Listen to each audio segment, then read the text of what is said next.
Welcome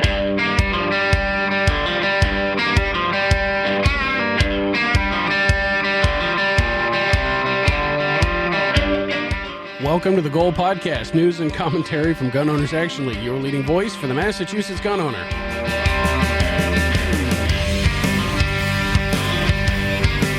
I'm Jeff, across the table from Garrett. How goes the battle, brother? Good. It's December. This is our last episode of 2023. Is it really? Yeah. All right, let me look at the count. All right, so this is going to release. Oh, yeah. Yeah, That's it is, isn't it? Yep. And as such, a little bit later on, we're going to have a special guest on. Jim Wallace is going to join us to talk about kind of a year in review, 2023. Pretty uneventful year, I think, right? Not a lot Anything interesting happened? Yeah. But before we get him in here to talk, we got a couple things to cover. Couple weeks left of deer season. Keep going for it. If you haven't had a great season so far, stick with it. Did you get back out? Did you get back out? I was originally planning on going back out today, but the weather kind of stopped that.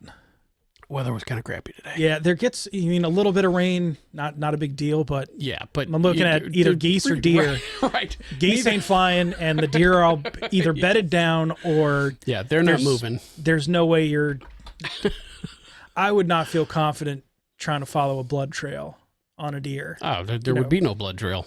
Yeah. God forbid you don't hit good hit or whatever. Oh yeah. So there's still time. I might hop out there, but right on. I have been told by other people that hey, there's not a lot of room left in the freezer, so be real careful about what you shoot. Trophy hunting at this point. Pretty much. But right on. Yeah. Just waiting to get my that buck's skull back. Get his head back, yeah. I got a very unfortunate text message from the guy. He said, I get some good news and bad news. So good news is the skull looks great. Bad news is one of the antlers fell off. But it didn't. They can fix that. Not a break. It came off right at the pedicle.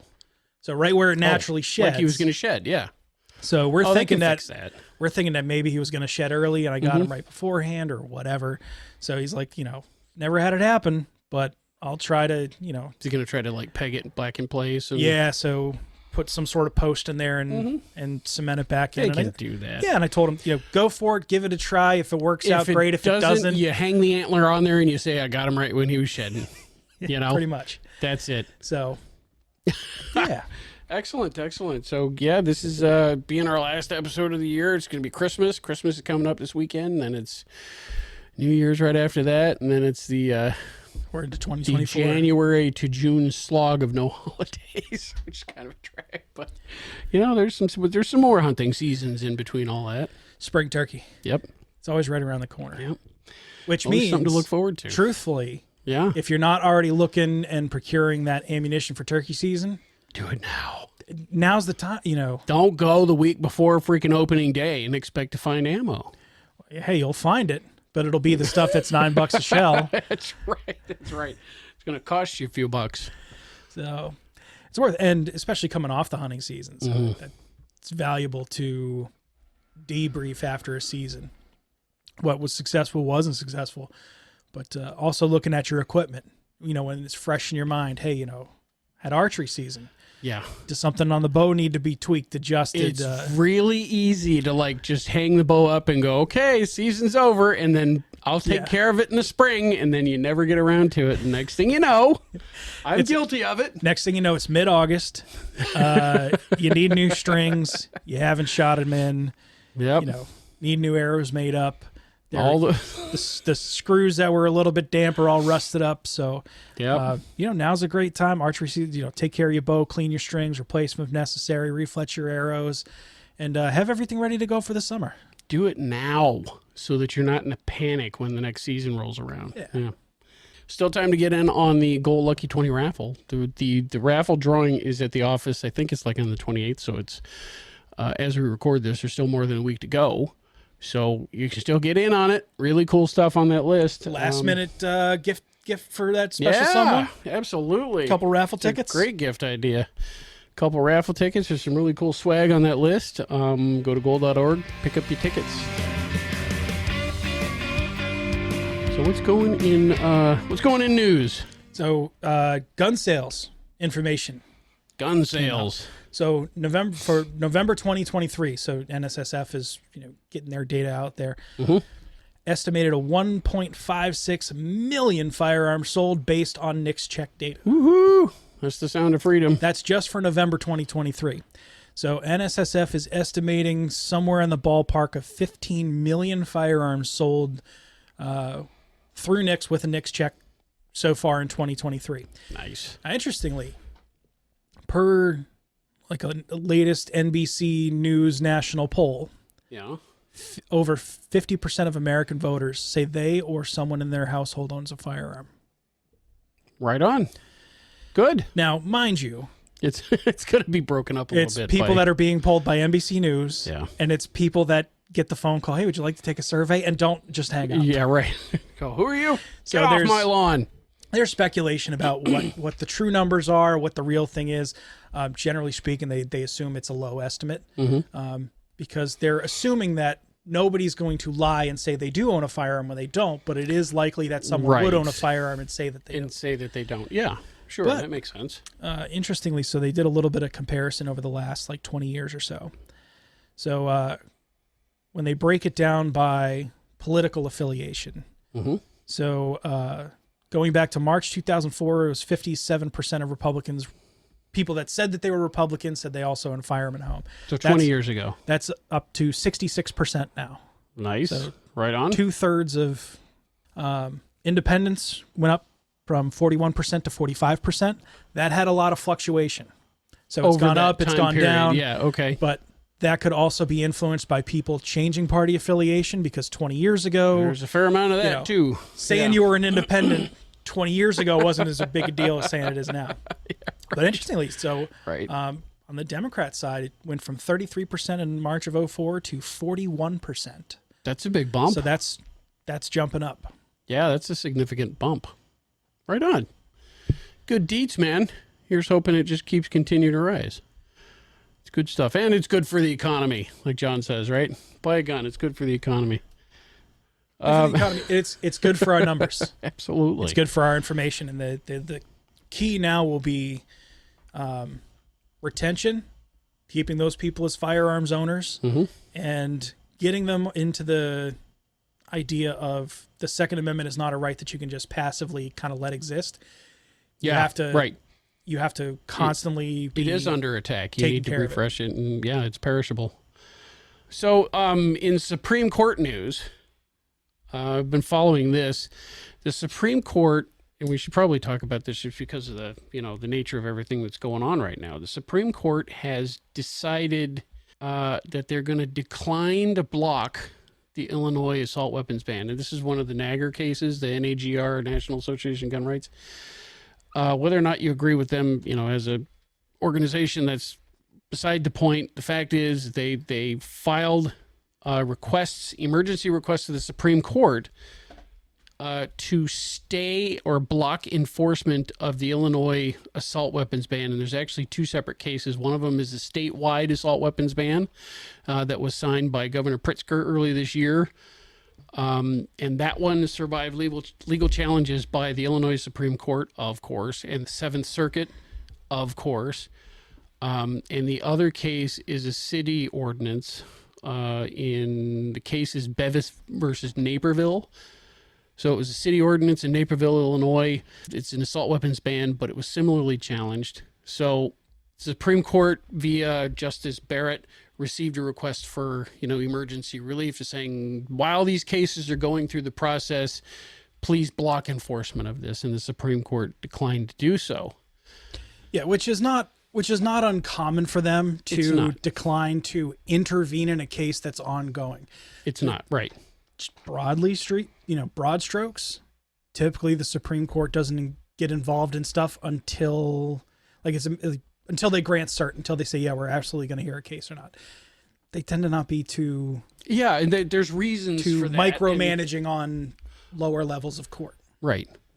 The issue, though, or what's raising a lot of people's eyebrows, and there's different interpretations of this, but at the same time as they're declining to get involved in staying enforcement of these laws, they've also been granting government motions to, to enjoin things in the other direction. Like, for example, after Bruin came out, right, totally ripped up and upended New York licensing provisions. State lawmakers, we know that they threw their tantrum. They went back into session. They passed this law that makes it even harder to carry now than it was before. Mm-hmm.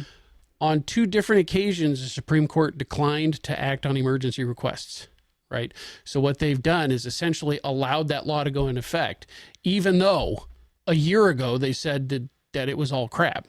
So that's what's making people go, well, what the hell is the Supreme Court doing, right? They're blocking, they're not helping gun owners in this direction. They're helping the government in this other direction. Well, I mean, from their perspective, a law has to exist for them to rule it's unconstitutional. Yeah, so, and that's kind of the way that they do business. Is like you said a minute ago, I guess, interpretation is they're trying not to micromanage things. Personally, at least at this point, I think it's the last branch of government that kind of respects its own boundaries. Yeah. To say, hey, listen, that's not our place to go and start refereeing and getting into this nonsense of we're not getting involved in all every this little thing. Yeah. So if it becomes a law and it becomes an issue and it comes up to the Supreme Court, that's one thing. But to have them get into the weeds dealing with the back and forth on lower court levels and on state levels, it's not typically what they do. I mean, from my perspective, what does it mean? I can't read too much into it, based on whether or not they grant or decline an action because they don't explain themselves to me, I don't have any, special phone numbers or anything. They did just hand down Bruin, however, and unlike the years following Heller and McDonald, where it was just a desert, of 2A stuff, right now, they're not ignoring the Second Amendment cases, right? They just heard Rahimi. Whether or not that turns out to be a good thing kind of remains to be seen. But the indications from the Rahimi oral arguments are that they're probably going to take up a couple of the other cases on prohibited persons that are coming up. So it's not like they're turning their back on 2A cases like they did after McDonald. Well, I think either way, regardless of how the Rahimi case comes out, it's going to be an extremely narrowly tailored decision. The fear is that they're going to use Rahimi to back off of Bruin and say, well, this is what we really meant, or couch it in different terms. We don't know. We'll find out sometime before July. In general, I guess, in the rationalization that I can come up with for their, for the way that they're doing things the way that they're doing, is that they have a general tendency, like you were saying a minute ago, they kind of give the government the benefit of the doubt when it comes to these laws until it reaches the doors of the Supreme Court. Yeah. So I get more concerned about what they do and don't grant certiorari. Than whether or not they get involved with your emergency requests and stuff like that. Yeah. I just don't hold that expectation for them. Right. So maybe it's, they're trying to avoid claims of governing from the bench, whatever. But in cases that are similar to this, they tend to be willing to just kind of let things play out. And then when it makes it up to the Supreme, now that sucks. It sucks for people who have to live under these, bull crap laws for years and years until the Supreme Court gets around to it. But from a procedural, standpoint, that's kind of the way. Yeah. I mean, from a broader political perspective, I'm not disappointed that a branch of government is not trying to usurp more power into their own chambers. Right. You know what I mean? Yeah. Right. I'm glad that they're saying, hey, there's other lower courts that deal with that question and deal with that issue. We're not going to step on their toes. Yeah. Yeah. And as much as I would love for them to go, do the big banhammer smackdown and say, you can't do this. Yeah. It's a tad frustrating when you see the other branches of government. And truthfully, nowadays, I think there's 4 branches. You have the Supreme, you have the judicial branch, you have the legislative branch, you have the executive branch, and then you have the bureaucratic branch. Right. The administrative state, my man. So yeah, it's a little bit frustrating, I think, to see them as probably the only bastion of reasonableness left. Yeah, and people are trying to chip away at that now. And when you feel like someone's in your court, you almost want them to, pull 1 or 2 things in, and it's like, why should we be the only ones that play fair when nobody else does? But at the same time, it's try to at least all I ask for is that people go by their principles. Yeah, and they're doing it, so I can't really be that upset about it. So according to Stephen Gutowski at The Reload, to him, and I think I kind of agree with this, to him the most telling thing about the whole situation is that the justices themselves have been quiet. right? So the orders that are coming down, they're not signed. They're not met with dissents or opinions, and they're not explained. You know, they come down in the orders and they say this motion is denied. Goodbye. That's it, right? They don't say what the split was. If there was a split, they just, without explanation. So what he thinks that means, and I think that I kind of accept this explanation, is that they are trying to kind of maintain a respectful distance. And in particular, nobody like Justice Alito or Thomas have been complaining. Taken that way, you wait and see, and if somebody like an Alito or a Thomas comes out publicly and starts saying, well, this court is treating like, you know, the Second Amendment like a second-class right, then they're speaking out against the court, or they're filing dissents in some of these orders and things like that. Yeah. That's kind of the time to worry about it, because that would signal that, you know, everybody else on the court is going the wrong way. So that was his read on it. I kind of agree with him on that. But in general, it's like the Supreme Court's basically just letting things play out, and they have a long history of giving the government the benefit of the doubt in these things, for better or for worse. And then everything after that is speculation. Yeah, so it's total guesswork. I mean, this is, you know, me pulling stuff out of the air. I really have no idea. Well, on the plus side, I wish they would call me, but they don't. On the plus side, so, you know, post Bruin, and as we've seen all this stuff happening, New York gun controllers got their hands slapped again. Yeah, they did. So again, you know, following, you know, NYSRPA v. Bruin, and we were just talking about, you know, New York passed their Concealed Carry Improvement Act. They missed the boat on calling it the Modernization Act, but you know, we had the copyright on that one. It's being slowly, systematically dismantled by a lot of lower courts. Mm-hmm. Piece by piece, yeah. Latest win for Liberty came about not quite 2 weeks ago, almost 2 weeks ago, early in December. U.S. Court of Appeals for the Second Circuit affirmed a federal injunction against portions of New York's Concealed Carry Improvement Act. So the following parts of that law have now been essentially ruled or enjoined, so they're not going to be enforced against people. Unenforceable. The requirement that applicants disclose social media accounts to licensing officials. That's a slam dunk. You can't freaking do that. Restrictions on concealed carry on private property that is accessible to the public. Unless, of course, there's signage posted by the property owner. That is the biggest thing about the bullcrap that they're trying here, and one of the biggest things about, actually, that's a really significant that it is thing important. about that New York law. Yeah, that was that whole presumptive permission thing where they're saying it's a felony to have a gun unless you have a permission slip or they put a sign or something out. You know, the court is correctly, as far as I'm concerned, is saying, you know, you can't do that. That's not. And it's followed along, you know, rather libertarian principles that, you know, if you own a piece of property, you can dictate what happens there. Of course, but if your property is accessible to the public, you have to afford them their constitutionally protected rights. Well, unless they're signed by the. You'd have to post a sign saying, hey, look, private property. Yeah, from a libertarian perspective, even private property. You know, you allow free passage, but until you don't, and if you don't, then you tell the people, and then it becomes their, you know. So I mean, you still have to have permission from, like, if you wanted to go over to your friend's house, they have to, you know, give you their permission to carry on their property. But the other thing is carry in houses of worship. That was enjoined. But specifically to those that they put as, you know, put scare quotes around this, people responsible for security. Right. Volunteer security teams and so forth for churches. They tried to make it a blanket ban. So now all that, you know, your church, your synagogue, your mosque, whatever, they just have to say, hey, as part of the gig with our group of people, is everybody's responsible for security. Mm-hmm. And then that's just, you're done. Yeah, right. But it's good to see that, at least on some level, the Second Circuit has had a little bit of sense and is looking at this and going, okay, well, we actually have something from the Supreme Court that says you can't do that. Yeah. But that doesn't mean that other things aren't happening elsewhere across the country. And then the problem with, you know, Massachusetts, New York, Rhode Island, Connecticut, New Jersey, Maryland, all these states is that they all, if you think that they don't collaborate and discuss these things with each other, you're out of your mind. Of course they do. Yeah. So there was a couple things that were coming out of California, which I think people should be at least generally aware of, not as a scare tactic or anything like that, but just to, you know, get a picture of the depths to which the gun control community is resorting. Yeah. Yeah. So California is doing its damnedest to drop emergency regulation targeting, of all people, firearm safety instructors. The state has come out and said that they have every intent, if this executive, whatever they're calling it, this emergency regulation, which we saw happen in New Mexico, they declare it an emergency and then they can do whatever they want. At least that's their opinion.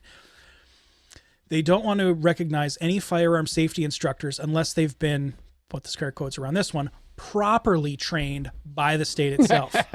Properly defined as whatever the state says it is. Bureau of Security Investigative Services, Department of Consumer Affairs, that will be recognized. Commission on Peace Officer Standards and Training, so essentially like becoming a cop, those people, that's acceptable training. And then authorization from a California accredited school. Which the government's going to maintain control of. Of course. So NRA instructors, USCCA instructors, SIG Academy instructors, they're saying, nope. Sorry, we're no longer going to accept. We're going to choose not to accredit them. So essentially what they're trying to do is say, hey, you need to get a training class, and then make the training class impossible to get. Yeah. They're also adding the passing of a live fire qualification course for these instructors. So they must display, safe weapon practices at all times. No guidelines around what that means. That's just a total subjective, what completely anybody subjective. Particularly thinks. Yeah. I say they must use a serviceable holster and magazine pouch with at least one reload, and the following shooting exercises must be completed using a standard B-27 target. Anybody who doesn't know, the B-27 is the target. It's a silhouette target, the large kind of silhouette target that has the oval-shaped target rings on it. Yeah, the scoring rings. And if you Google You've seen B-27 target, but you'll immediately recognize it's a silhouette target. Yeah. But there's, multiple stages at 3, 5, and 7 yards. Everything from going from what they call a combat-ready position. What the hell does that mean? Like, what are they trying to instill in the mindset of somebody who's doing this for self-defense? Yeah. Including stuff from the holster. They have drills where you have to start with your hands up. So in a surrender position, you have to do failure drills. You have to do drills with your objects in hand. It's all timed. It's all scored. Now, you have to go through all this process to become a state-blessed CCW instructor. Yeah. And then they made it as easy as possible to get your instructor credentials revoked. Of course. So and it says your instructor credentials shall be revoked if you teach a single class that doesn't go the required minimum 8 hours. So if you finish early and you say, hey, it's Friday, cut everybody loose. Nope. If your class doesn't include instructions on these broad categories they put in firearms safety, firearms handling, shooting technique, and laws regarding the permissible use of a firearm. If you fail to require students to pass a written exam on what you've taught them. So you have to do a written exam. You're out. And then this just kind of broad, nebulous thing where they say, if public safety may be endangered if the instructor were to retain their certification. That's the catch-all. If I don't like you, we can just take your credentials away.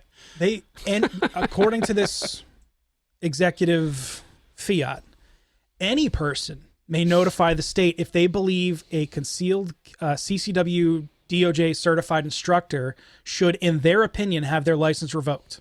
And there's no penalty for false or malicious accusations. Anybody. They say, and this is from them, a licensing authority or trainee of the instructor will be in the best position to bring issues to the department's attention. So you take a class and you don't like the guy, it can just have your credentials revoked. Yep. Nice. Yep. It's all gone.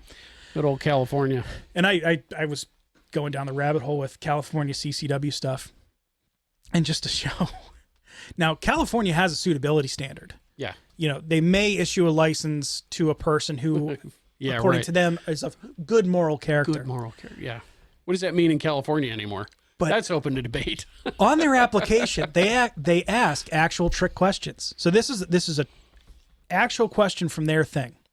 So from their application, have you withheld any fact that might affect the decision to approve this license? If yes, please explain. Wait, no. Yes, no, yes.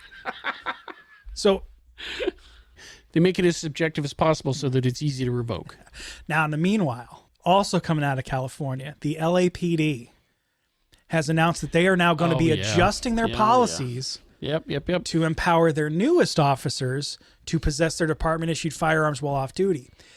The issue they're running into is their recruitment and retention has been so bad over the last several years. They've had to broaden the applicant pool. Yeah. Oh, yeah. So they're accepting DACA recipients. So currently under federal and state law, it would prohibit a person in the U.S. under the DACA program, the Deferred Action for Children Arrivals, or I forget what the acronym actually stands for. Right. So because they're non-citizens, they are prohibited from buying, possessing, firearms unless they're an official. So DACA isn't the same as having like an immigrant visa or any other thing. It's saying they're that essentially illegal immigrants. So whether or not you think that thing is right or not, that's actually like beside the point. The point is you're not, as one of these individuals, you're not supposed to have possession of a firearm from possessing firearms and ammunition, unless you're in the official capacity of doing your job. So the new LAPD policy would be off hours would now become part of the performance of their official duties or other law enforcement purposes. So essentially, like, even if you're off duty, you're still on duty in a loose sense.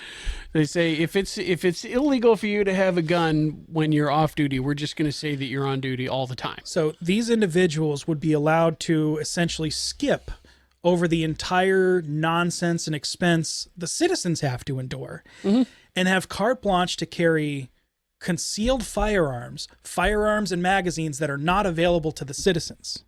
That's right. No, they're using the LAPD policy to subvert the spirit and, frankly, the letter of federal law. So it's typical California, though. Absolute, just craziness. So coming after instructors. And then their own personnel, they're finding ways to allow them to carry guns that aren't available to the public off duty, while also not helping them become naturalized citizens. Well, there's philosophical questions there. So if this individual, whoever this person is always on duty, does that mean I can sue the city if he gets drunk and causes mayhem when he's off duty? Does that mean that they have qualified immunity for every minute of their lives? Yikes. If they good old California, making overcomplicating things just so that they can continue to step on people's rights. With us tonight, we got special guest Jim Wallace, Executive Director, Gun Owners Action Leagues, joining us for our last episode of 2023 to talk about 2023. Did anything interesting happen this year? Not a damn thing. Nothing. It was pretty boring year. But I will say, though, it dawned on me the other day that this December is 23 years for Goal. I've been working with Goal. So wow, right on. Right, I'm getting old. Yeah, you are. Ooh. I got to check the batteries in my defibrillator, make sure they're still working. Get those updated. Oh God. Man, 23 years. God, it's been a run, man. It's been a run. So. Yeah, I mean this year was this was a test.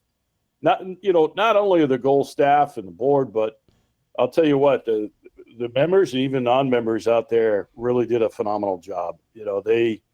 When the hit the fan, they responded. And, we always have our naysayers and people that just want to get lazy and don't want to do anything and yell about filing lawsuits. But it was really incredible to see the people out there taking their own initiative. I mean, Tim, the guy that originally printed out the signs, the sign guy, he just did it. Right. Nobody asked him to do that. He came up with that on his own. No, we were so busy dealing with the actual legislation, and he took the initiative and ran with it. So, in those things, matter of fact, Holly and I went out to Templeton, Mass yesterday for the spice business, and there were signs everywhere. Beauty. It's incredible. So that's beautiful. That's grassroots, man. That's like, that's how advocacy is supposed to work. Yeah, it is. And, I always say it's I always feel weird saying I'm proud of them because I'm really not in a position, not like I'm their father or something, but I am. I'm seriously proud of the effort and dedication that so many people put out this year. And while the House eventually passed something, to actually stop the speaker in his tracks for a couple of months, that in itself is just, wow. I've never seen that. 2020. Yeah, they openly said that they would have rammed that thing through by the end of July. Yeah. That would have been in a matter of like 3 weeks. It would have been a done deal, but it was shelved. And, you can't say it enough. It was shelved. And the reason it was shelved is because the people here crammed it back down their throats and said, no, we're not doing it. So, yeah. Yep. And even people who weren't gun owners were just, what are you doing? Right. Once they understood what the bill did, they were just taken aback. But, the other thing, too, is even though we've always known this, the moms have zero credibility now. We knew it was never about gun safety or reducing crime. Yeah. Now all the proof is there. It's right on the table. Anybody who thinks that they're a gun safety organization just didn't pay attention. Yeah, right. And they didn't even know what was in the bill they were supporting. But, of course, we're still convinced that I think it was the Gifford Foundation who wrote the thing.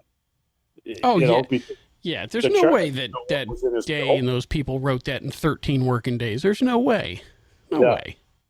And he didn't know what was in his own bill. So, right.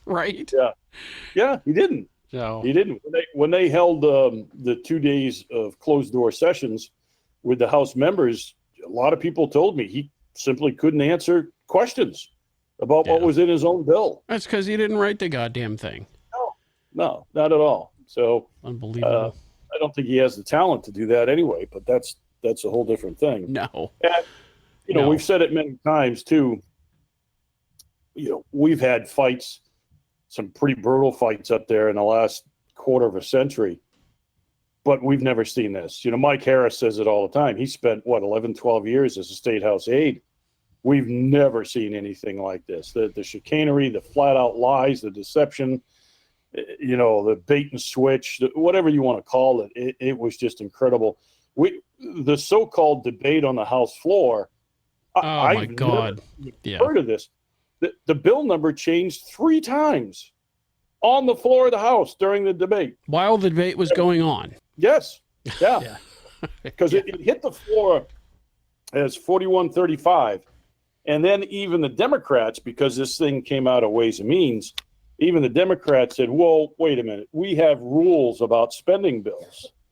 And, those rules should be followed, blah, blah, blah, blah, blah. So within minutes, suddenly it was 4135-2. No longer a spending bill. So it was like, wait a minute, how did they do that? Oh, it was released by committee. Really? Did the committee have a meeting? Because I was sitting right here. I didn't see a committee meeting. Yeah, we had a meeting just right now while you were sitting here. I think it's very telling when people who are staunchly opposed to our viewpoint start voting the way we think they should vote. Because they go, listen, this is not right here. Subject matter aside, it's just wrong how they're doing this stuff. And again, not to get off topic like I did last time, but they did the same crap with the budget. They're like, suspend the rules. They do whatever the hell they want. And then let me give you a perfect example. This was back when Mitt Romney was governor, right? Yeah. So Mitt Romney's governor, the United States Senator, I think it was Kerry at the time or whatever, leaves his post, and under the mass law, it is up to the governor to appoint somebody to take that Senate position over. Mm-hmm. And the legislature was just apoplectic. No, we can't let that happen. So they went into emergency session, changed the law that the Senate had to approve. The next senator, the state Senate had to approve the next federal senator, and Romney couldn't do it. We can't have a Republican picking a senator. What? Okay, now fast forward, Deval Patrick comes in office. Same thing happens. A senator is going to leave. They change the law again to give the governor back the authority to appoint the new senator. I mean, come on, guys. It's just disgusting. At that point, you're not even fooling yourselves. It's just it's basically it's a partisan dictatorship, right? With the majority of the way that it is, and with the ingrained politics the way that it is, they do literally anything that they want to do, and they're not held to account for it. So one of the interesting things, because of the House and what they did, the Senate is still pissed because the Senate got beat up for something they had nothing to do with, regardless of their opinions on it. So one of the things we've been talking to senators about is that, if you're going to move forward with a gun bill, you now have two missions. And the first is to come up with a bill that's actually going to do something about crime and suicide. But the second is to restore the public's confidence in the process. Because right now it's been destroyed. There's no confidence. There is no. Well, there's no process. Well, no. There's no process to have confidence in. Yeah, right. There's only a process, Jeff, if you want a license, Right. Yeah. Right. Right. Then we got a process. Right. So, and by the way, I got to contact Farms Record Bureau. We're hearing now that non-resident licenses are taking like 6 to 8 months just to get an appointment. Yeah. I have heard that. I've been, following Reddit and NES and some other places, and I'm hearing people are, for non-resident licenses are like, okay, come back in, June, and we'll get an interview for you. Yeah, it's crazy, but there is a new system coming out where I guess applications can actually start online, which we'll see how that works. Good. I think it's interesting though that, and the people at FRB have always been very friendly to us. Very, they're great to work with. Mm-hmm. But when I was talking to them about changing the system, they said, "Oh, that's already happening." What? So let me get this straight. You're completely revamping the licensing system, and you did not include the gun owners in that conversation? You can't tell anybody or ask anybody's opinion. No. So I asked the Police Chiefs Association. They're like, "What new system?" That's par for the course. Yeah, that's mass so for you. I'm pretty convinced that Chairman Day was in charge of this because nobody knew what the hell was going on. But it's just, that's Massachusetts. It's like, okay, the two groups of people that should have been at the first table when this was being discussed weren't even notified that this was happening. We're I mean, until the contract was already being worked on and almost finalized. So I guess they're in the final testing stages, and then they're going to release it. But it's just like, come on, guys. Yikes. Yikes. So it's going to be some kind of electronic application process just for non-residents or for residents as well? No. Everybody. Everybody will go online and apply for a license, renew a license, whatever it is. Well, the interesting thing is some of these chiefs that have been playing games, not anymore, because once you hit enter, that 40-day cycle starts. That starts the clock. Now, there's obviously still not going to be any punishment for it, but at least you can say that they didn't try to pad the process by making you wait 3 or 4 months for an interview. Right. And then they can't magically lose any part of your application or say the application wasn't complete or whatever. This new licensing process is basically what Goal's been trying to get done for years, and they're just Yeah, I mean, we would have wanted it a little bit better, and so did the Chiefs, because had they talked to both of us, we had gotten together and come up with a system, because the thing we and the Chiefs wanted them to do, which would have saved the locals a lot of time and effort, is if you apply, have the state do the initial background check. And if you're already prohibited, stops there. Bother? Yeah, right. Why bother? Stops the clock right there. You don't have to waste the locals' time. Mm-hmm.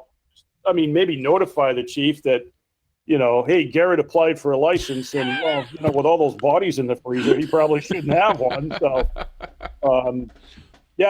I've been making jerky like a madman, Jim. Texas Chainsaw, what? Okay.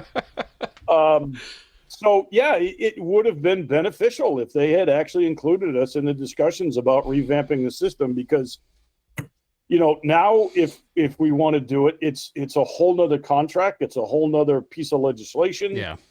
you know, it's so typical though. Like, don't bother including the stakeholders unless they think that they can get some kind of, you know, money. kudo or money or, Some you know, something concessions out or of it. something. Right. Yeah. They'll include Goal in early conversations so that they can say that Goal signed off on their bullcrap law, which of course we didn't. You know, but they want to be able to say stuff like that. But when it really matters and there, you know, there's actual input to be had, we just exclude it. This is what happened in 2003 when this whole system was put in place, the Merck system. Yeah. And I remember this very clearly at the Goal office in 2003, and the Firearms Record Bureau calls and says, hey, we want to invite you to an unveiling of the system at Carl's Four Seasons, da-da-da-da-da. And I'm like, what system? It's the new online Merck system, portal system, you know, that was required by the 1998 law. And I said, there was no system required by the 98 law. Oh, no, it clearly says. So I went to this unveiling and I'm talking to the people and they said, oh, no, see in the law right here where it says that the gun purchase information has to be transferred electronically to the state. And I said, that's called a fax machine.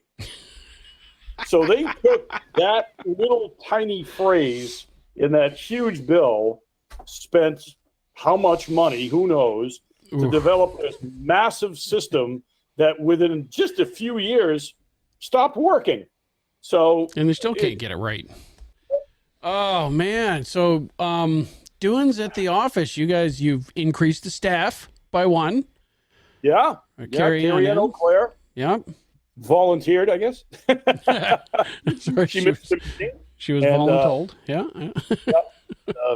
We brought her on board. She was a hell of a, you know, that one was plug and play. Other than the fact that she had to really understand how we operate as an organization, not just from, you know, a member's point of view, but from an internal point of view, the do's and don'ts and how we approach things and things like that.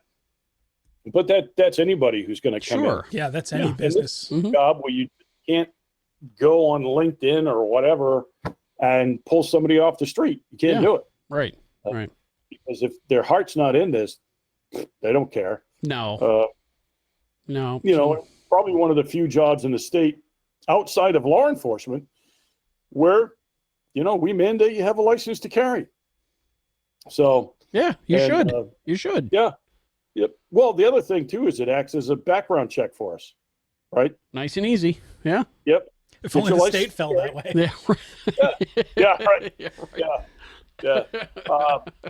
So yeah, she's a great addition.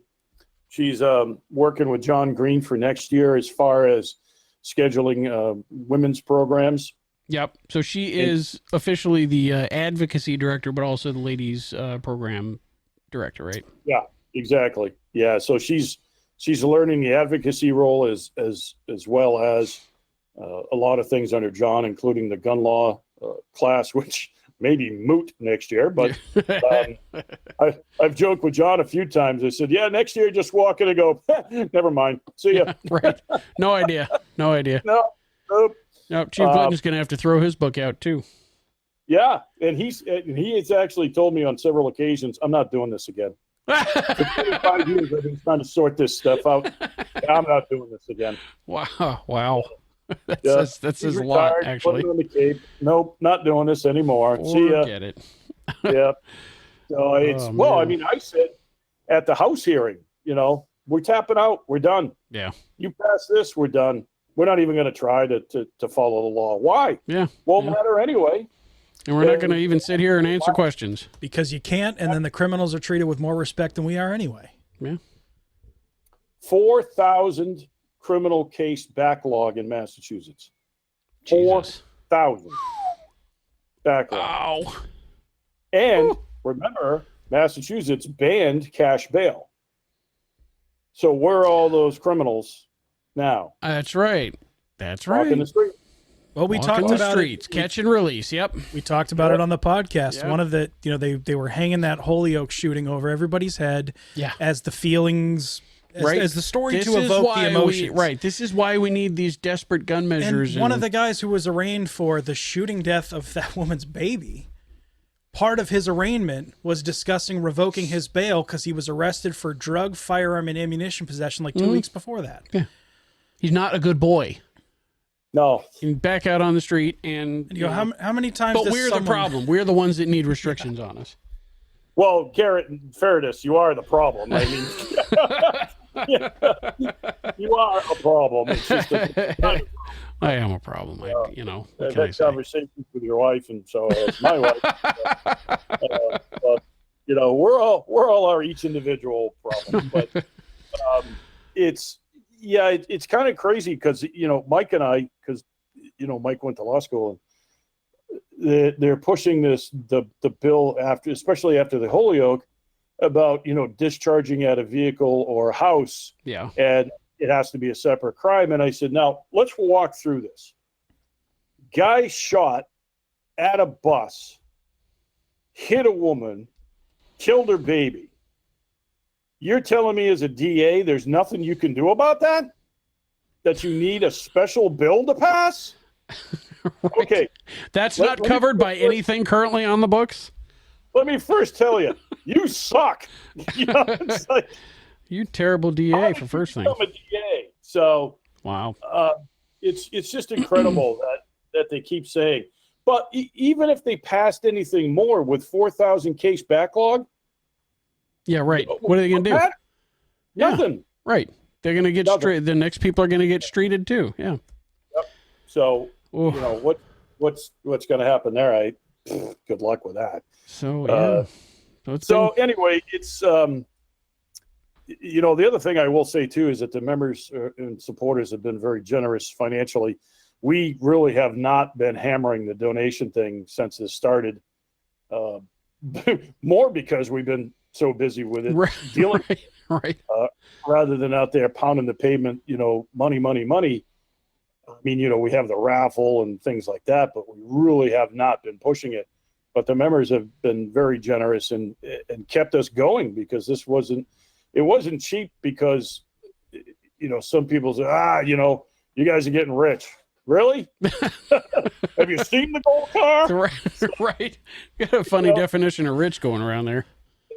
So, matter of fact, the members will probably see eventually, because we actually posted it. We were looking for a new car, and I went to the dealership, and the guy says, "Well, let me look at it and see what she give you for a trade." And I'm like, "Got a match and a can of gas?" Yeah, right. Yeah. Laugh. That war wagon doesn't owe us anything. I'll give you $50 to drag that hunk of shit. Right. I'll pay you to never see it again. And he goes, "Give me the key anyway." And I said, "Well, the exterior is great, but if you get inside, you might need a tetanus shot." So just so you know. So the year started out, kind of normal enough. I mean, we knew something was going to happen, and then the rumbling started with the whole listening tour, and then post Bruin was going to have some kind of reaction. Yeah, there was definitely going to be something, but we didn't really know what. And then so we're kind of watching, and then the listening tour happened, and then that was kind of the first half of the year was the listening tour. We had our members meeting, obviously, and some events and so forth. And then the end of June happened, and then I feel like it's been nonstop. It's been nonstop ever since. You can't take a breath. No, and the summertime was usually the slow time politically, but not this year. They were trying to ram this thing through before the end of July, and the members and other people, and even, like I said, people who don't even own guns, you pounded on them just nonstop, which is what they should have done, because they were, and I don't say this lightly, they were on the precipice of an historically bad event.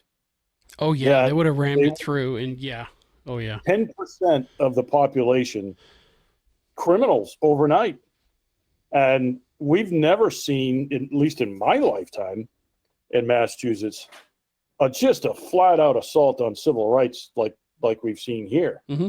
I mean, name another community that they would dare do this to. No, there isn't one. Yeah. The state house would have been burning by now. Yeah, there's no group of people who are, disfavored enough, like gun owners are, to have this kind of thing happen, and it with like a straight face, And it's not over, obviously, even though it's past the House. That idiot's been posting stuff on social media every other week, about how we absolutely must pass this garbage law. It's on social media, Facebook, Twitter. It's been all over the place. It's like he's doing marketing efforts for this stupid law of theirs, and obviously he's trying to soften up the Senate for it. But the trolling has been fantastic. oh yeah, he's getting ratioed big time. If you read his posts, every once in a while you get some person who goes, "Great job," great job. Yeah. But by far the larger number of people are like, "You're an actual idiot. You can't," which is good. It's good to see that people still have a little bit of passion for this stuff, because it has been a few months. And, you worry about people saying, okay, it's over, let's go back to our lives. But people are still really pissed off about this. And that's a good thing as far as I'm concerned. Well, Facebook made a new kind of page for him. It's called Faceplant. So,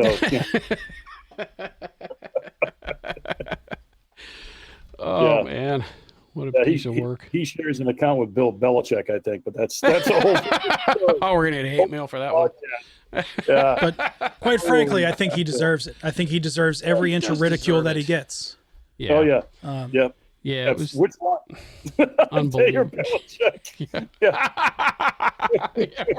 Both of them, But yeah, well, the scary thing is, the rumor mill in the State House is that this was his big test to see if he would become Chair of Ways and Means next year. So that's kind of scary that somebody who could do this without breaking a smile might take over the entire budget system for the state. And what kind of cynical, disgusting backroom machinations kind of bull crap. You don't have to be a Republican or a Libertarian in Massachusetts to be disgusted by the way that the State House is working. Right now with the whole informal sessions and all that stuff. You don't have to be opposition in order to be disgusted by what's going on. The way it's worked since the start of COVID. Yeah, right. And they just decided, hey, we're going to shut down and we're not going to reopen for over 700 days. And then when we do, it's just going to be ruled by fiat, and we dare you to challenge it. If we feel like doing something, we're just going to suspend the rules, do it, and then, all the courts in the land are going to rubber stamp us.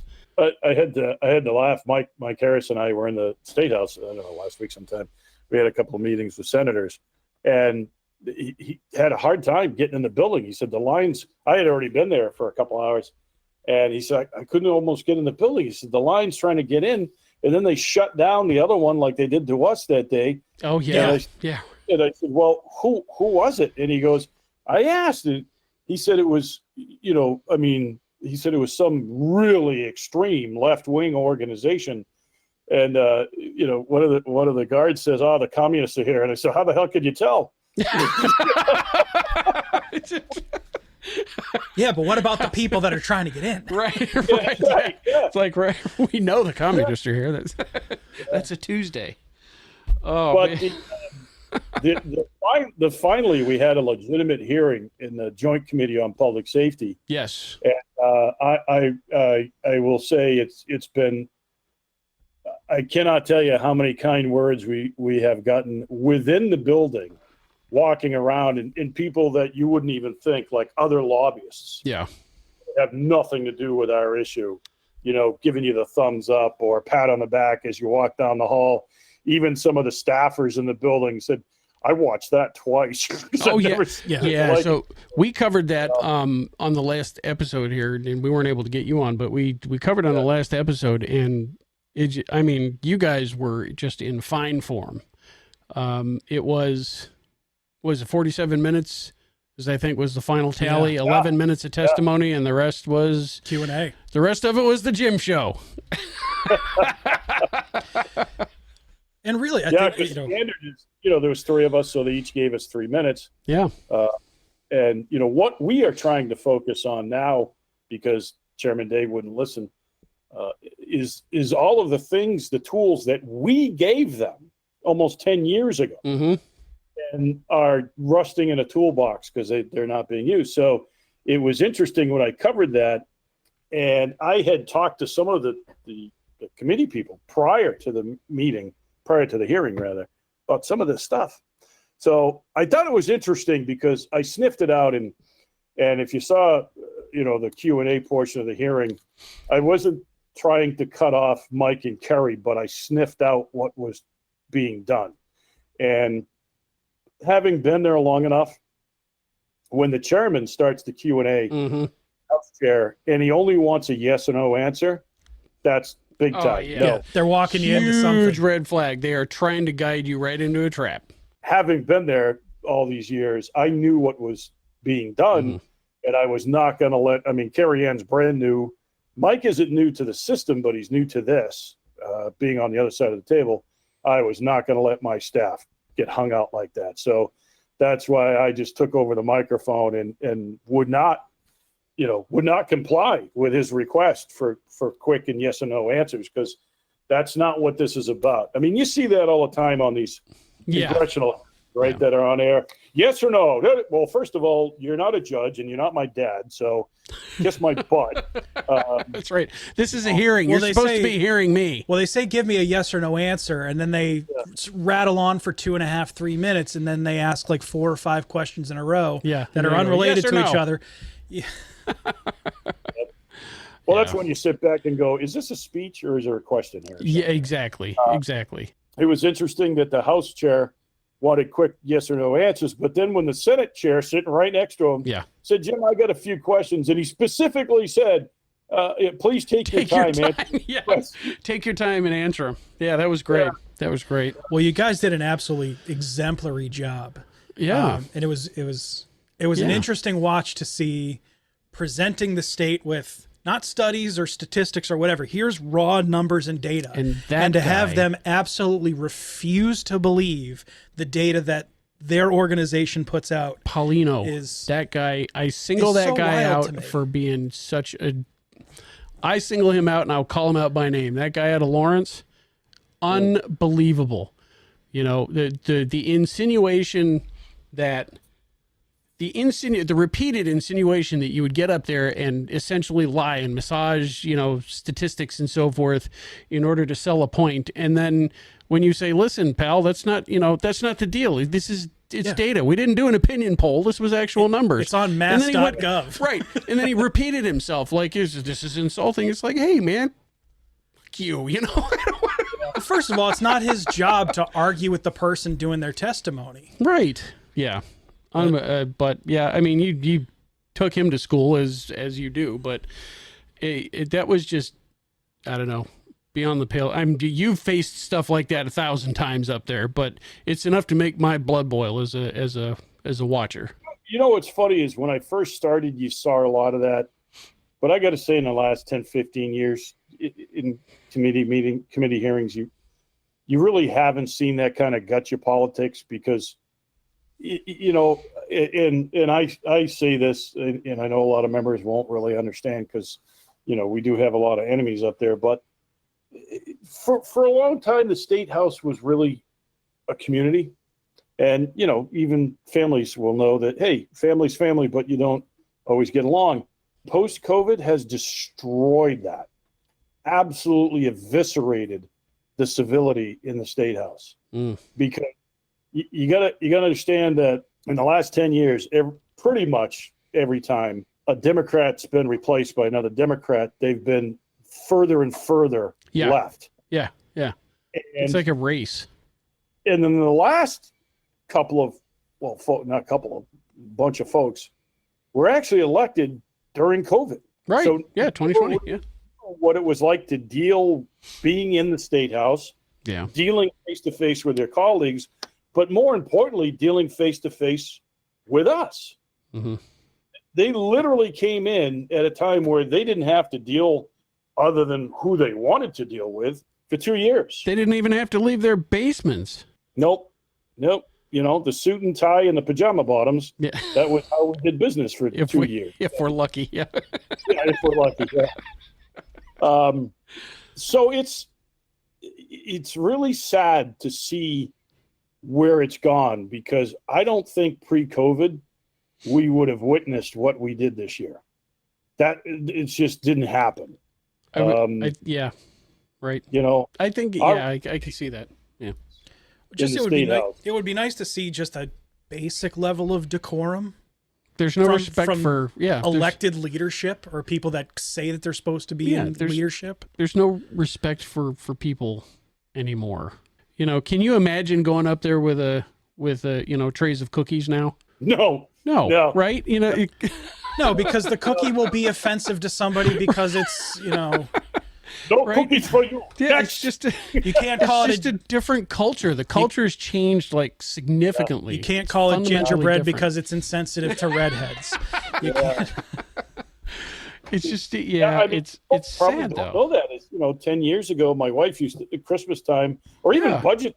My wife would make this huge pile of cookies, and would bring them in for all the staffers and stuff, and because budget time was serious, nitty gritty work, and they'd be there till 2 a.m, and now it's like, no way. Now it's like, now they want to complain when some Republican forces them to do it in formal session. Yeah. It's things have fundamentally changed up there. It's bad. It's really bad. I don't know. I mean, we're bitching and moaning about it now. I don't know what to do to change it, but the entire culture has changed on a fundamental level, and it's not in a good way. It's legislation without representation. The interesting thing that has brought us to where we are is the universities, because there's so many young votes that are being indoctrinated. However, if you look at things right now, the universities are starting to eat their own. They are. Yeah. The pro-Palestine rallies and all of this stuff. And then, was it Harvard or MIT? Harvard. Both of them. Yeah. Both. Oh, yeah. They were both there, but one of them was asked, why do you have segregated dorms now? Didn't we spend 100 years trying to get rid of that stuff? So now you're segregating on purpose. Okay. Yeah, right. It's like well, I think when they talk about yes, no questions, and when you have. This is just a general piece of advice for people: is if someone asks you, "Is calling for the genocide of a religion does that violate a bad thing, a personal conduct policy for your institution?" And they say, "Well, it kind of depends." It's like the correct answer is no. Right. That should be a really, really easy thing to answer. Well, we weren't sure, and they didn't do themselves any favors because they've been hammering on student speech. Oh yeah, for years and years. Now all of a sudden it's like, well, we want to give everybody a fair spot at the table. Oh. It's interesting because, as you know, I actually speak at Brandeis almost every year. Mm-hmm. They have a class on advocacy, and I had to notice they changed the name of the class this year to Advocacy and Protests.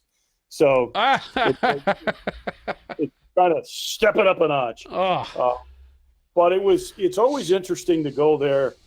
The only bad experience I had in all the years I've been doing it was the year Trump was elected. And a bunch of students wanted me escorted off campus. I bet. Because they said because I was an NRA member, I was automatically a racist. And I commented that you definitely have not been in NRA headquarters. Yeah, right? It's not the crusty old white guy club by far. But it's interesting. Even this year was a nice class. Probably half of the students were for nationals, and it was really interesting to talk to them afterwards. There was a young woman from Syria I talked to afterwards, and she said, "I flew in and I wanted to sign up for this class because in Syria, where I live, if a woman protests, they just kill you. There's no." They just kill you right on the street. Oh, yeah. There's no rights to that. But it was interesting that the professor actually forwarded me a nice note from one of the students because he always asked them at the end of the class for the, I guess it's, semester or whatever, to write something and tell them about what you remembered most about the class. Mm-hmm. And one of the students wrote to him and said, "Yeah, I really did not looking forward to Mr. Wallace because I didn't, don't align with him politically, and I didn't think he'd have anything good to say or something like that." And the woman that wrote it actually said, he really hit home with how you have to be honest that the loudest voice in the room isn't the one that's going to solve the problem kind of thing. So it was pretty cool. Yeah. No, it was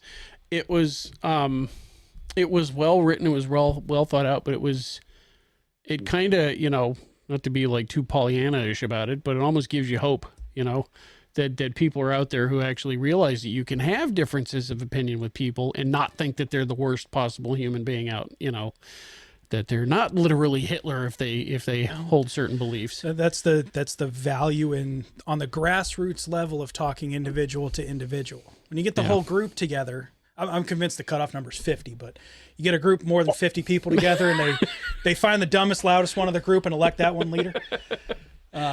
Yeah, and it's like, the old curmudgeon in me is like the social media and the internet and all that stuff has made, assholery acceptable, Well, the other thing, too, is that Barack Obama's whole administration started the process of redividing us again. Intentionally. Yep.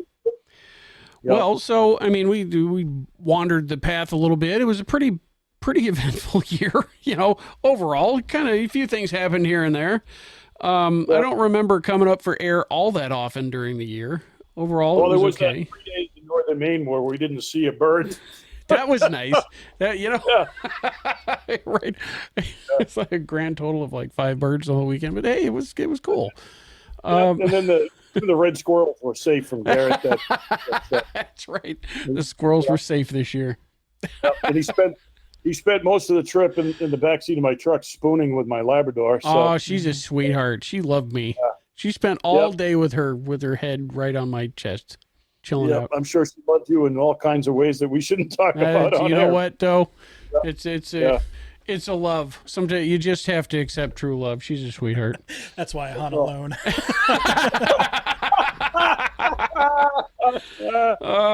All right. Visions for the future before we wrap this up. 2024 is right around the corner. I'm sure that we'll have a member meeting sometime in the spring. That's yet to be discussed, but obviously we'll get that taken care of. We're waiting to see what's going on in the Senate, right? I don't think we'll see anything from them maybe late January, February. Okay. So the Senate president says she wants something on the governor's desk before the end of session, but we'll see how that goes. So this is 2023. So this is the end of the second year of the session, right? So July 31st will be the end of the session. Okay, so next year, 2024, starts a new legislature. Yeah. So there's so many things in play here. Not only just the House losing their gourds and the actual legislation that they passed, but there's a huge, very public rift between the Senate president and the House Speaker. And that's very real. And it happens with everything. You look at what they just went through to pass emergency funding for the illegal immigrant housing problem. So they fought about that like crazy. Even though they're on the same side of the table, it's almost like they want to be the biggest dog at the trough, right? So they have like their squabbles over who says what, Yeah. Yeah. Well, it's I don't know if you remember the comedian Sinbad. He did a show one time talking about how he got divorced. 8 years later, they came back together and got married again. And he said, "We realized we can handle each other's crazy. It's the other crazies we can't handle." So, the crazy, pretty much where we're at in the State House. It's like, okay. But the good news is in the Senate now, we have 4 Republicans out of 40. So, woo, 10%. Yeah, we're coming out. Oh, my God. That's what killed me about the whole globe thing like a couple weeks ago when they did the budget finally. The budget came out of the House and the Globe was like, "Oh, Republicans are throwing up roadblocks and they're stopping the bill." It's like, are you kidding me? Yeah, right. Are you kidding me? What do you think the Republicans have any kind of legislative power in this state at all? Who are you blaming for this? I think it's a riot because they use the term roadblock. If you stacked all the Republicans on the road, they'd barely be a speed bump. So never mind a roadblock. Yikes. So 2024 is going to be interesting in not only with us, but as far as the National Rifle Association, there's 2 big cases. The trials will start in January, actually, on these, both on the the New York Attorney General's case against the NRA and Wayne LaPierre, and then there's the First Amendment case that the Supreme Court has decided to take. Oh, that's against right. the state of New York. So that's going to be interesting.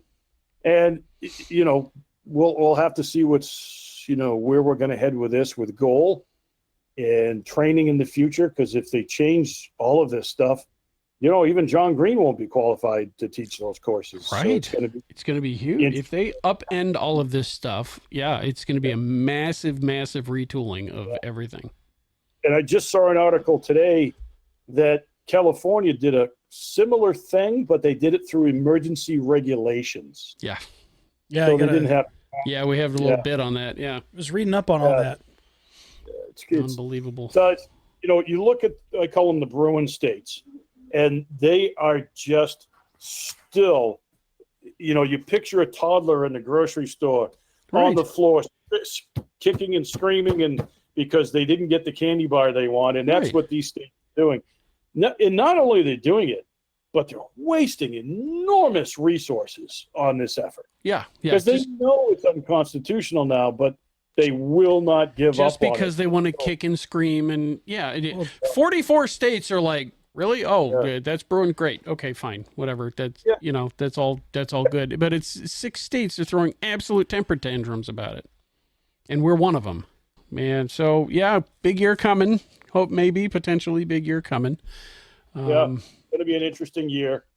And, you know, we'll see what comes down the pike, because there's the other thing we're trying to explain to the Senate is, while you're busy figuring out what you're going to do, there is so many federal lawsuits out there right now from all over the country. Oh, yes. That may predetermine what you're even able to do. Yeah. One of the most interesting thing is, you know, we know there's cases, California, Maryland, New Jersey, about so-called assault weapons or assault-style firearms, and Illinois, you know, large capacity mags, all that kind of stuff. Maryland went a little bit silly with their licensing, to the point where a case went to federal court. It was the lower court, but the court said, no, you can't do this. Yeah. This is a civil right. You can't make somebody wait 6 months to exercise a civil right. If they're a prohibited person, you can do whatever you want. But no, this is the civil right. So now the interesting question is going to be, normally the state would appeal to the en banc, which is the full court, not just a 3-judge panel. Yeah. But will they? Because if they go to a full court, 2 things can happen. One, the court can say, yep, you're right. No, this is no good. You guys can't do this. Their biggest fear would be if the court said, no, you have the right to do this, because then if they did that, it's going right up next to the next level. And then it's Supreme Court. The pressure right now is nationally, the antis are basically telling Maryland, shut up. Yeah. Because we lose it all.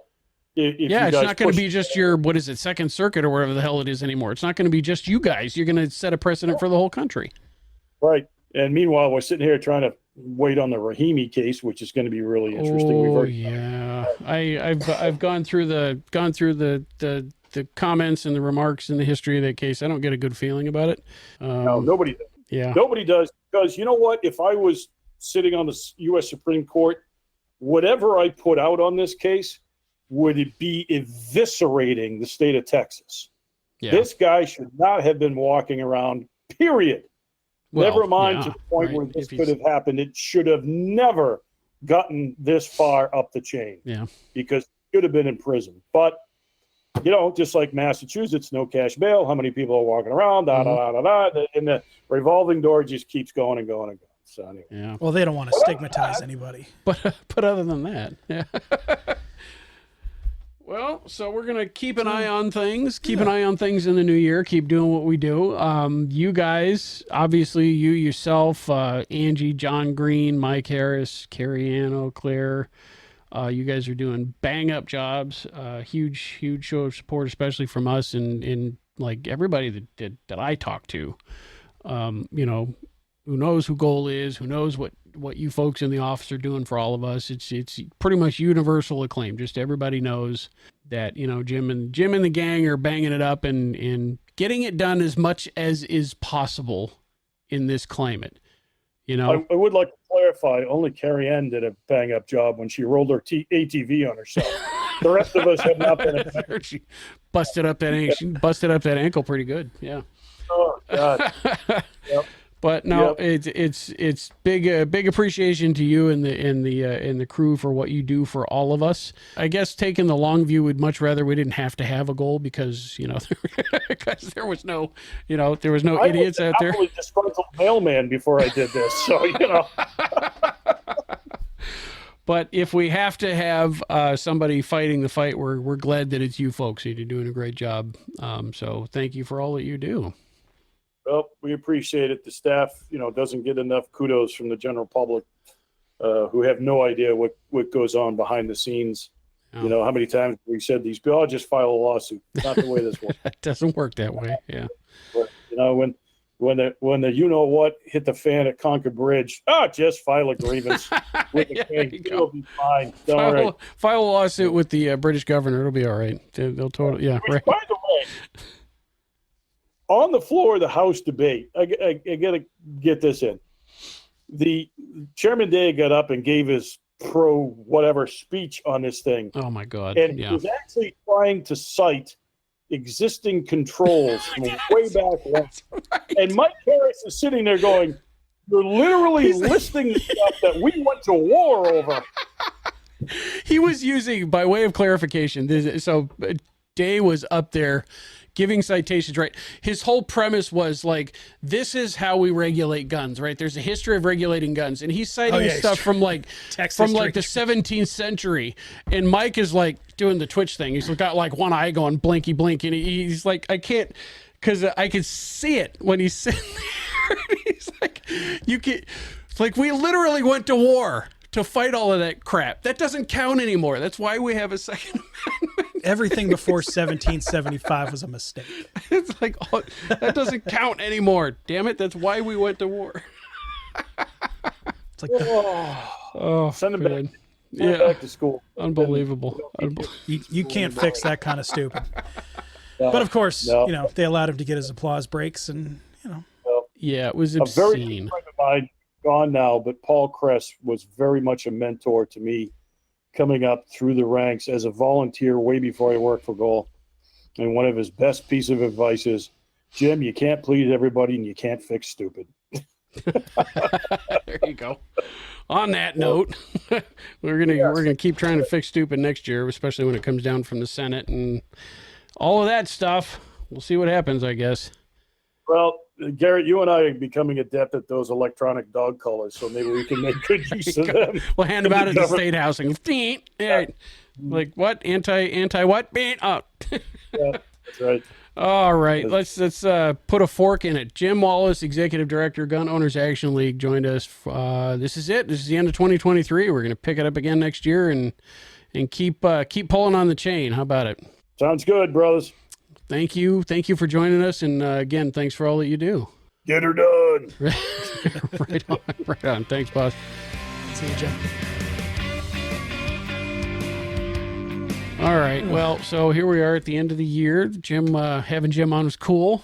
I'm sure we'll have him on a number of occasions next year, especially whenever, you know, whatever nonsense from the Senate's going to come down. We're just going to have to keep an eye on stuff and see what happens. You know, Day has been publishing or pushing his social media thing, or well, his staffers have anyway, you know, parroting the same bull crap. And I mean, stuff that he's posting ranges from stuff that makes you like roll your eyes to outright lies, like actual untruths. And talking that about is complete bullcrap. How his plan gives police the tools that they need. Yeah, it's like, well, yeah, right. The police said no thanks. They testified on public record that everything you said is garbage. Right, and then you went on Dan Ray's show and said that they're just being activists. So, but he's still going around and saying that no, police. Police are in favor of this. Yep. So he's still doing his thing. He's obviously trying to butter up the Senate. we don't really have much indication on what the Senate's going to do. We're going to keep watching. So that's going to be 2024, folks. Stick with us, come back and But in the meanwhile, enjoy the holidays, spend time with your family. Absolutely. Have a safe, wonderful Christmas or Hanukkah or whatever holidays you do or don't celebrate. Safe, happy New Year. And here we go for 2024. That's it for today. Thanks for listening in. Be sure to subscribe to the Goal Podcast and check us out on Facebook at facebook.com/Goal Podcast MA, on YouTube at the Goal Podcast, or on Twitter at Goal Update. To join Goal, visit goal.org and click the Join Renew button right at the top of the homepage. If you have a topic you think we should cover, if there's something going on in your club or town, if you have a question for the mailbag, shoot us an email at goalpodcast@goal.org. The Goal Podcast is a production of Gun Owners Action League of Massachusetts. The views and opinions expressed are those of the hosts and guests and do not necessarily reflect those of Goal, its staff, or affiliates. See you in 2024.